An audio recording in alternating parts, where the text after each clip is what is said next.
Hey, it's Anna. Welcome back to my channel. Today, we are ranking some popular standalone books. This is going to be similar to my last ranking video with popular book series. We're going to have one round of 5 and then a second round of 5, and we'll see where the books kind of fall there. I really feel like this time around, there is one book that tops all the other books, and I'm not 100% sure where the majority of them are going to go. I feel like when I first started book social media, I feel like I almost went through a checklist of what to read, right? And now I am branching out into books that I don't necessarily see on book social media, so I thought it'd be fun to rank some of the books that are very common, and then maybe I'll rank some more uncommon ones in a different video. I have a fancy little box today, so I'm going to have my slips of paper in here, and I will pull them out to see which ones we're going to talk about first. All right, the first one is How to Excavate a Heart. We're just gonna start off. This is in the #1 spot. This is the one book I was thinking of that I've read because of book social media that I just really fell in love with as a standalone book. So we follow Shani, who is going to DC for a college internship at one of the Smithsonian museums. She really likes fossilized fish, so that's kind of what her focus is. Literally, as they're driving in, chapter 1, Shani and her mom almost run over May. Now, Shani doesn't know this is May yet, but May's going to become very important later on in the book. Shani and May, after they're not so meet-cute, end up meeting again, and Shani and May start to develop a really beautiful relationship where both of these girls really grow into themselves. They have some conflicts, but they overcome those, especially with some family members, some societal expectations. I really love this book. I thought it was a great book. I think this might have been my top book of 2023 if I hadn't read it in 2022. This was definitely my top book of 2022. So we're starting off strong with a positive message of How to Excavate a Heart being at #1. I would highly recommend this book for your winter TBRs. Now we're going to get into some of the books that I'm not 100% sure about. Seven Husbands of Evelyn Hugo. This is definitely one of the first books I bought when getting back into reading, and I think I read it really even before making my own book social media content. So The Seven Husbands of Evelyn Hugo is, I feel like, a staple that people read, and people really decide if they love this book or dislike this book. I'm kind of in the middle, which is what is leading me to rank this #3.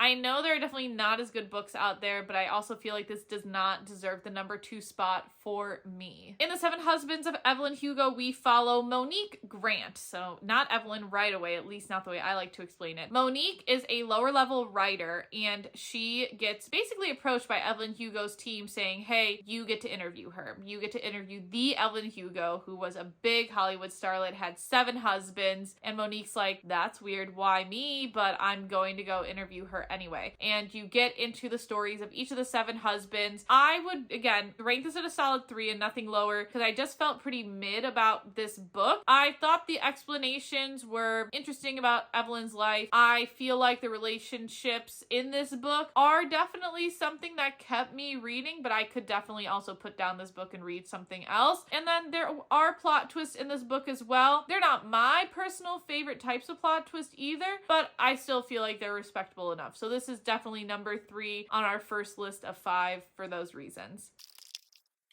Silent Patient. Again, I feel like you could tell the big books that were being circulated in book social media in like mid-2022 from these selections. The Silent Patient is going to be the #2 book on this list. I'm slotting it there. I'm meeting Alex in January. I'm super excited. I feel like this was a great twisty book. I believe there is potentially some controversy around this book in terms of language. I feel like that's something that deserves a type of content warning. When I tried to research it, I feel like I didn't find anything either really credible. I can't fully remember, but I know that this is also another book where people say like, it's really predictable. Okay, like I'm glad you can see it coming. I couldn't see anything in this book coming at all. I feel like it does deal with heavier themes than the past 2 books that I've talked about simply because of the setting of the majority of this book, but I still feel like this was something that I personally really enjoyed and helped me get back into reading, so I'm super excited again to meet Alex in January. February. So we are following Theo, a psychotherapist that begins working in an asylum where Alicia Berenson lives. Alicia apparently shot her husband 5 times and has not talked since. The silent patients, because she's not talking. And Theo really wants to break down her walls, figure out what happened. Did Alicia shoot her husband? Did she not? What happened that fateful night? What can Theo do to really help Alicia? And again, this is more of like a psychological thriller, so it definitely messes with your minds a little, gives you a little bit of the creepy crawlies. So like I said, 2 out of 5 for me for this list, which means we only have the 4 and 5 spots left. I'm a little nervous.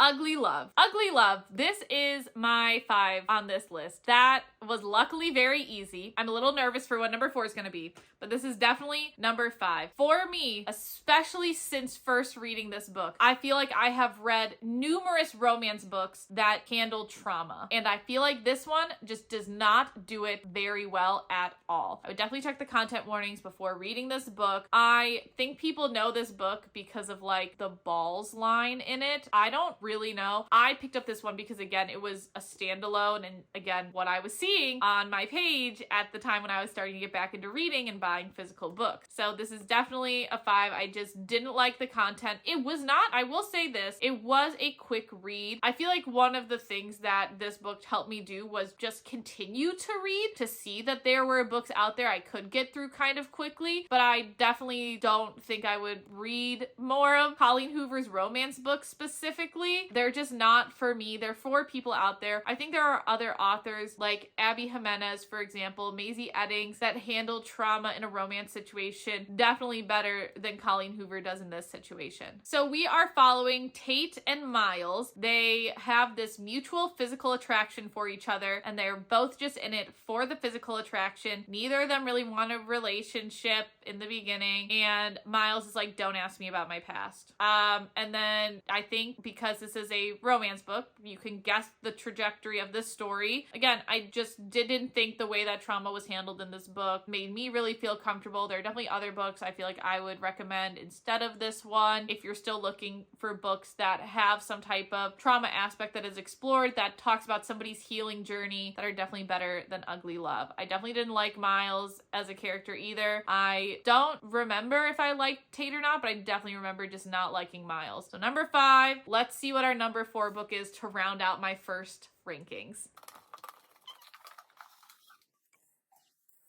I'm really hoping it's one of the books that I just definitely don't like as much, but let's see what it is. Okay, Happy Place. This is more of a newer book, social media book, because it came out in 2023, but I definitely wanted to put it on the list. I've read all of Emily Henry's books. I don't dislike her as an author. I think putting Happy Place at 4, I'm okay with it. I think that it's the appropriate place for me for Happy Place. I know a lot of people love Happy Place. They're like, this was great. It was my favorite book. This was my least favorite Emily Henry book. If I had to rank my Emily Henry books, not that you asked, but number 1 would be Book Lovers, number 2 would be Beach Read, number 3 would be People We Meet on Vacation, this would be number 4. And I'm gonna get into why after telling you a little bit about the book. So we have Harriet and Win. They were dating for a really long time. They broke up. They told no one, don't know whose idea that was. They told nobody about it. And then Harriet's like, oh, well, I want to go on this friend's trip. And Win's like, yeah, you can go by yourself. That's fine. Who shows up on the friend's trip? Win. And that's when I knew I didn't like him. That's when I knew I did not like him, because this book, it's pretty long. Could have been a novella. Give me a phone call. You did not need to show up and then continue to not say anything. So the reason that they're going on this friends trip is because they go every year with their group of 6. So if Harriet had shown up by herself, it would have been a group of 5, but then Win's there. So now we have again this group of 6. Okay. And I thought this was going to be more in-depth of a book because we had more characters to play with. Typically with Emily Henry's first 3 books, we really focus on just the one main couple. And in this book, we had 3 couples that all had their own drama, that all had their own storylines going on. And I wish we could have just focused on the side characters' storylines, maybe just a little bit more. Or I think I just would have preferred if one of the side couples was the main couple and not Harriet and Win, because I did not care about Harriet and Win. I definitely disliked Win. I feel like he just, he had a lot of work to do on himself. That's part of the point of the book. I think that work could have been done while also respecting Harriet's boundaries, in my opinion. So I feel like this is actually at a really good spot at number 4. I could have put it at number 5, I guess, if there were some other books that I liked, but I definitely liked this better than I liked Ugly Love. So here is our first stack of 5. At number 5, we have Ugly Love. At number 4, we have Happy Place. Number 3, The 7 Husbands of Evelyn Hugo. Number 2, The Silent Patient. And number 1, How to Excavate a Heart. So now let's get into the next ranking of the 5 standalone books. Starting off, we have Red, White, and Royal Blue. Again, I feel like you can tell what was popular from 2022 when I first really started thinking about making book social media content. So Red, White, and Royal Blue, for me, I'm gonna put it at a solid 3. It was definitely not my favorite book. I did not like Alex as a main character in the book at all. He was just too inconsistent for me. His characterization didn't make sense. His progress, his arc was just weird for me. So I feel like I can't get behind it. Speaking of Alex, let's get into what the book's about. I did a video covering the movie version of this, which I thought was pretty good. For the book, we are following Alex, who is the son of the first woman president, and he and Henry, Prince in the UK, have had this like long-standing tiff, and it escalates when Alex goes overseas for the royal wedding. Then him and Henry have to be friends. Well, there are some romantic feelings that start to spark between the two, and it's all about how they're going to handle their relationship in the public eyes. They're both pretty big public figures at the time.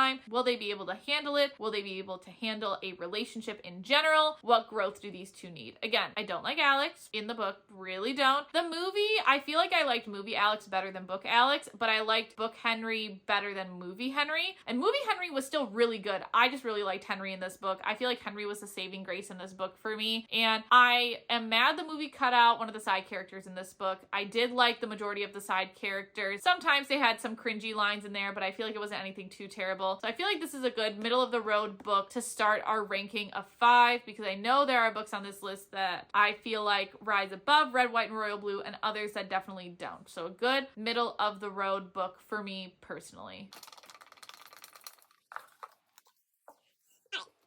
7 Days in June. This is what I'm talking about with a romance book that can handle trauma better than Ugly Love. 7 Days in June does have quite a bit of trauma in it. I would look up the content warnings, but I feel like Tia does a much better job than Colleen at addressing trauma in this book setting. So we're following Eva and Shane. When they were both in high school, they spent 7 days together, and that was a part of their lives that was seared on both of their brains. 15 years later, they end up being at the same place at the same time again and having another 7 days together. And it's about how they rectify the past with who they are currently, digging up their old demons, trying to address them, learning the new people that they are after the 15 years have passed, while also trying to figure out how they feel about their teenage selves, what decisions were made, and really figuring out the mystery of those teenage 7 days. This, to me, I'm gonna put it I feel like this is a good one to put at number 1. I really liked the flow of this book. I actually read it in 7 days during June, and I feel like I really enjoyed it. The only thing that was making me hesitate is because this book ends on what I think could open to a perfect sequel, but it's in my standalones video. It means it's a standalone. We haven't heard word of a sequel. I would eat up a sequel if one was going to be released in this universe. I would go back to these characters. I feel like there is some unsolved stuff, but I had a really good feeling reading this book. I like the flow of it, the character arts, the past and present movements. So I feel like number 1 is a pretty deserving spot for this book. Every Summer After. Now, some of you may think that this is not a standalone book, but it is. I know that Carly also released Meet Me at the Lake this year, and that was not technically a sequel. I feel like you could read either book in either order. This is a standalone. No characters from this book are in Meet Me at the Lake, which I have on my shelf, and no characters from Meet Me at the Lake are in this book. So that's why it's a standalone to me. And I'm definitely going to put this at number 2. I'm going to lock in that spot. I think this could have been my other number 1, but I liked 7 Days in June just a little bit more. And if I had put Meet Me at the Lake in this lineup, I think Meet Me at the Lake would have been number 1. I definitely like Meet Me at the Lake more than I liked Every Summer After, but I definitely like Every Summer After more than I like Red, White, and Royal Blue. So we follow Persephone, and this is another one with multiple timelines. A decade ago, she made a huge mistake. In the present day, she gets a call saying that her best friend's mom, from when she would go up to this lake, Sam's mom, Sam is important, but Sam's mom has passed away. And so Persephone goes back up for the funeral. Percy and Sam have to figure out what happened a decade ago with them, how they're going to reconcile their relationship today, what that exactly looks like between the two of them. Again, I feel like this was one where the plot twist, I guess, wasn't as satisfying as some of the twists in 7 Days in June for me,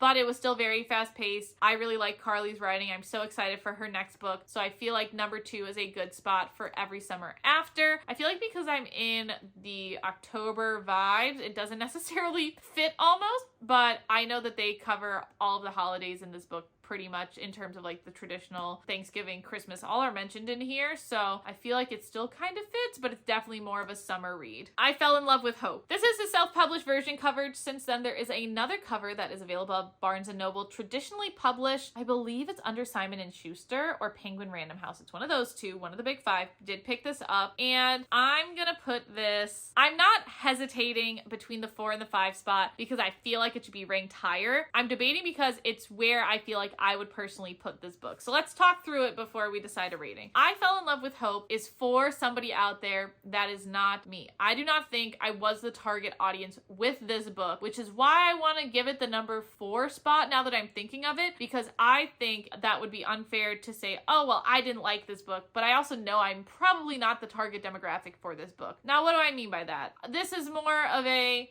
heavier book in terms of content warnings. I assume they keep the forward in the traditionally published book. I'm not sure. In case you're curious what the content warnings are, they are eating disorders, intense physical bullying, self-harm, suicide, rape, depression, anxiety, and gory description of disease. We follow folks with autoimmune diseases, chronic diseases in here. So it's very much for, again, a specific person who has been through something like that in their life. At least that's how I think of it. Because while I have OCD, I have never had to be hospitalized long term. I've never made friends with somebody in the hospital. It's not necessarily where I grew up. And I feel like this book, because Lynn Cowley published it, self-published it, because it was her own story, it was very close to her heart. And I tried to put myself in the shoes to really like this book, but I just could not get there. And I feel like I'm having a hard time describing this book because this is a very character-driven book. You go all over time and place with this book. I guess reading the back is probably just going to be the easiest thing I can do to describe this book for you. So let's start. Time will cease, disease will fester, death will die. Against the unforgiving landscape of a hospital, I broke the one rule dying people must always follow. I fell in love. I fell in love with a mischievous, sun-eyed boy who became my only joy in such a desolate place. That's what made it all the more soul-crushing when he committed suicide in front of me. Since then, I've sworn never to love again, with 3 exceptions. My best friends Sunny, Neo, and Core, a little gang of rebellious, dying kids. Sonny leads the charge with the air of freedom and only one lung to breathe it. Neo, a bad-tempered and wheelchaired writer, keeps track of our great deeds from stealing to terrorizing our nurse. Core is the beautiful boy, the muscle, the gentle giant with a failing heart. Before death inevitably knocks down our doors, my thieves and I have one last heist plan. A great escape that will take us far from abusive parents, crippling loss, and the realities of our diseases. So what happens when someone else walks through the door? What happens when a girl joins our party and renders me speechless with her mischievous smiles? What happens when she has suns in her eyes and as terrified as I am to lose, I start to fall? So that description, I feel like actually reveals a lot more than what you get in this book at the beginning. Again, I just feel like it was all over the place. I'm a very much chronological order reader, or being very clear at least what time period we're in if we're jumping back and forth between time, and this just didn't give me it. I feel like this was also a little bit higher level of writing than I'm personally used to, and that made it a little bit more inaccessible for me. However, I do think this is a book for people out there. I know people usually ask me what book it is when they see the cover, and I'm glad I read it. I just don't think it was my type of book. That leaves us with one book, Alone with You in the Ether. And this is deserving of the 5 spot, and it's my time to be just an absolute hater of this book. So if you don't want to hear it, I'm sorry. This is also a book I don't necessarily think was for me, but I don't know who it was for. I will say too, this book retails for like $27. I got it during the half off hardcover sale at Barnes & Noble. That was the only way I could justify it. And I'm really really glad I did because I ended up really not liking this book. This is a number 5 book for me for sure. And I feel like from the description again, you can just kind of tell if you're gonna like this book. And I feel like it's with books like this that I need to start reading the descriptions before I jump into a book because I feel like I would have told myself I wouldn't like it. Let's start off with the first 2 words. Chicago, sometime. You're not gonna give me a time period. You're not gonna give me like arbitrary years.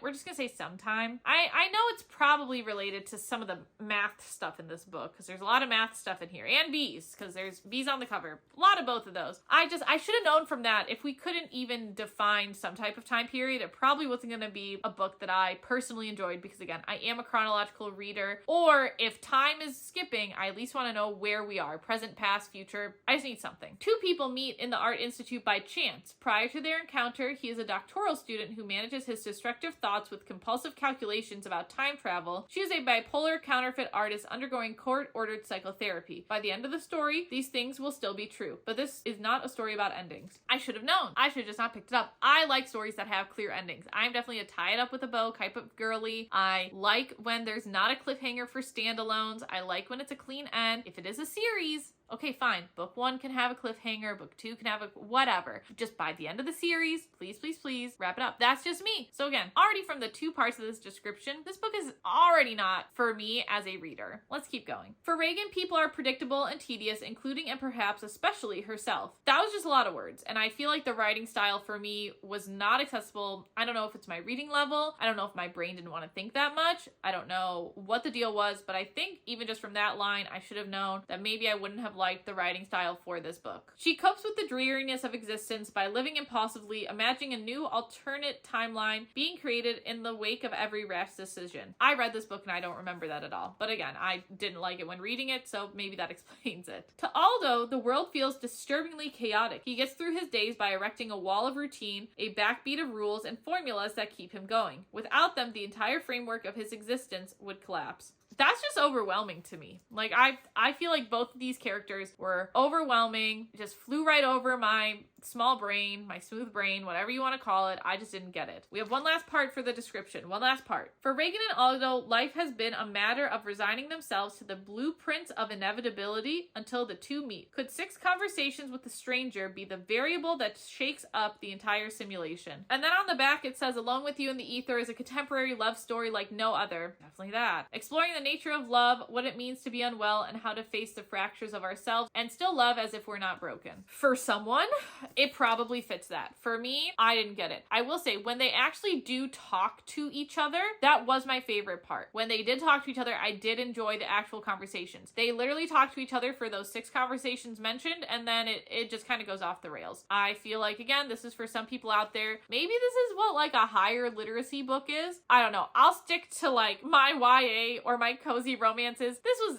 a lot of thinking. There was a lot of math. There was a lot of stuff. Do I know how real any of it was? No, I did not do any research to see how accurate anything in this book was. I did not care enough. So this is definitely deserving of that number 5 spot. So my second ranking is Alone with You in the Ether at number 5. I Fell in Love with Hope at number 4. Red, White, and Royal Blue at number 3. Every Summer After at number 2. And 7 Days in June at number 1. Now it's my favorite part where we kind of get to pit the books against each other to make my ultimate 10 book ranking. So between How to Excavate a Heart and 7 Days in June, I have to give it to How to Excavate a Heart. Between 7 Days in June and The Silent Patient, I'm going to give it to 7 Days in June. Between Every Summer After and The Silent Patient, I'm going to give it to Every Summer After. Between Red, White, and Royal Blue and The Silent Patient, I'm going to give it to The Silent Patient. Between Red, White, and Royal Blue and The 7 Husbands of Evelyn Hugo, I'm going to give it to Red, White, and Royal Blue. Between I Fell in Love with Hope and The 7 Husbands of Evelyn Hugo, I'm going to give it to The 7 Husbands of Evelyn Hugo. Between Happy Place and I Fell in Love with Hope, I'm going to give it to Happy Place. Between Ugly Love and I Fell in Love with Hope, I'm going to give it to I Fell in Love with Hope. And then this is not hard.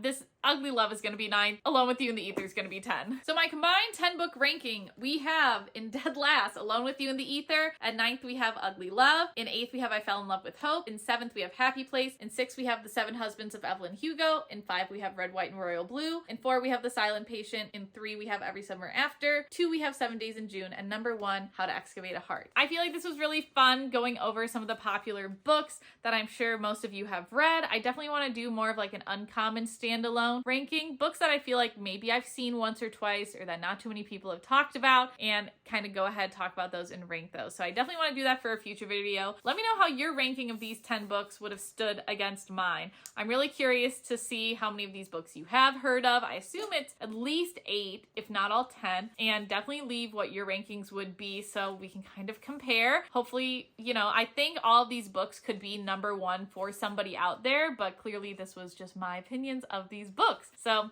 I hope to catch you in the next video, and let me know if there are any other books you want me to talk about.